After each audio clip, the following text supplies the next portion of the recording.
Yeah, he controls things have to be done his way. Another thing, the children were supposed to come to me in Easter.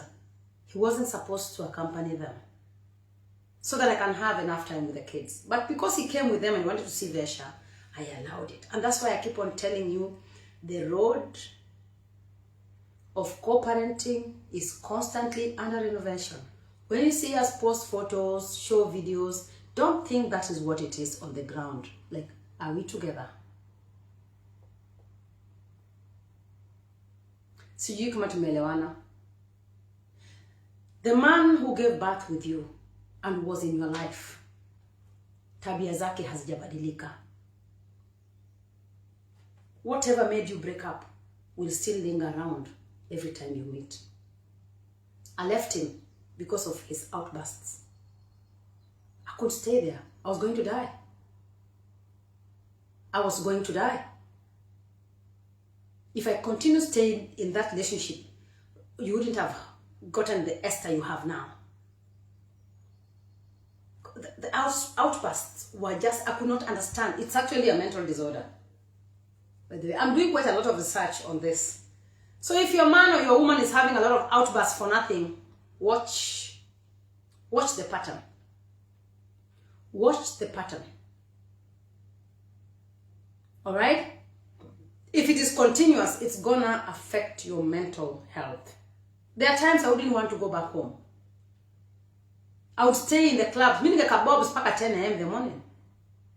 I didn't have a home to go back to. I was afraid of whatever I'm going to meet. I didn't even sleep at a friend's place. He would be happy to see me home after 4 or 5 days. But I wasn't sleeping around. I was just unhappy. I was just unhappy to go back home. I was happy to go to the clubs than coming back home. He gave me the freedom of all the money, yes, but I wasn't happy. He never stepped one foot in the bank. I was the only one going to the bank. Still, I wasn't happy. Rediscovering self-worth and breaking free from manipulation. There comes a point in everyone's life when they are forced to confront the reality of their self-worth. It's a moment of opinions of others.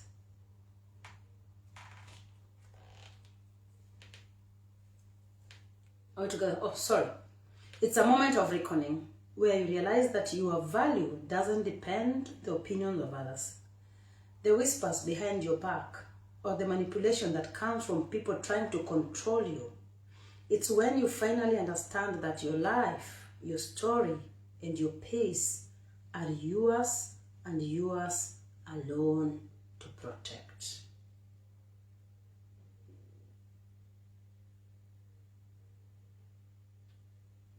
For those in the public eye, like myself, the line between personal relationships and public perception can become dangerously blurred. Every step you take is scrutinized. Every decision is criticized, and every mistake is amplified. But what happens when the people closest to you, those you trust the most, try to use your vulnerabilities, your past, and your pain against you? This chapter is about breaking free from the chains of manipulation, reclaim your self-worth, and learning how to take control of your narrative. The impact of public life on personal relationships. Living under the microscope of public life is no easy. It's like walking through a glass house where every action, every relationship, and every failure is on display for the world to see. It's a harsh reality that not everyone can handle, especially those who weren't built for the spotlight. And for those of us in the public eye, it can sometimes feel like you are playing a role, constantly having to live up to the expectations of an audience that knows nothing about the real you. In public life, relationships are put to the test. The people closest to you, family, friends, lovers, are not immune to the pressures that come with your fame. Suddenly, they feel entitled to your time, energy, and attention. They expect you to be available at all times, to meet their needs, to fulfill their emotional voids. And when you don't, they lash out, accusing you of abandoning them, of being selfish, or worse, of forgetting where you came from. But the truth is, public life exposes the cracks in personal relationships. It reveals who is truly there for you and who is only there to take advantage. It forces you to set boundaries that you never thought you'd need, to protect your peace from the people who claim to love you the most. It teaches you that your worth is not determined by how much you give to others, but how much you value yourself. Setting boundaries, the key to protecting your peace. Boundaries are not walls meant to keep people out.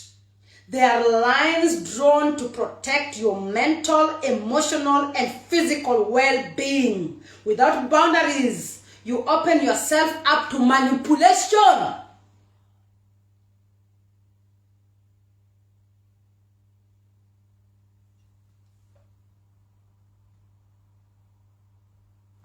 Should I repeat? Boundaries. When I say set boundaries with your mother, with your father, with your family, with your children, is not to cut people off, but to let them know that they can only reach here. They can't pass here, because if they pass that line you've drawn, then they're going to meet the other side of you they don't want to see. Boundaries help both me and you to know how far we can go. Without boundaries, there's no relationship. With friends, even with your own mother, your mother needs to know how you want to be handled. You can't keep on carrying the childhood trauma over years and your mother think they can wake up and control and tell you what to do where, when they were not even able to do that themselves. My children drew boundaries with me, and I had to learn. You have to draw boundaries. Draw a line. Tell your mom, I don't like, in a nice, loving way. Mama, nowadays, I'm not able to handle quite a lot of things. The world has turned me up and down, and I can only take very little. When you see me quiet, it's not because I am abandoning you, but it's because I want clarity. I want peace. I want happiness between us. I can only call you when there's need, but you can always reach out to me when you need. But if you don't build friendship in your family, forget it. Like I said before, family is a group of people brought together by blood who do not know each other. You don't know your brother. You don't know your sister anymore. You don't. With this useless Luo proverb of Auchwati Loremos. Auchwati Loremos normally works on when an elderly sister or an elderly brother is going through shit with a younger one. Yeah? And you're being told, forgive them because Auchwati Loremos. Why is it Loremos when you are the one being hurt? And it's just okay on the other side. No. Luos should come out of that dream. It's a dream. The wish. Boundaries are not walls meant to keep people out. No. They are lines drawn to protect your mental, emotional, and physical well-being. Without boundaries, you open yourself up to manipulation, to emotional blackmail, and to the toxic behavior of those who would rather drain you dry than respect your limits. Family will drain you. Your younger sister, your younger brother will insult you. He will never ask for forgiveness and will still come back as usual. He will still show up in your house like nothing happened.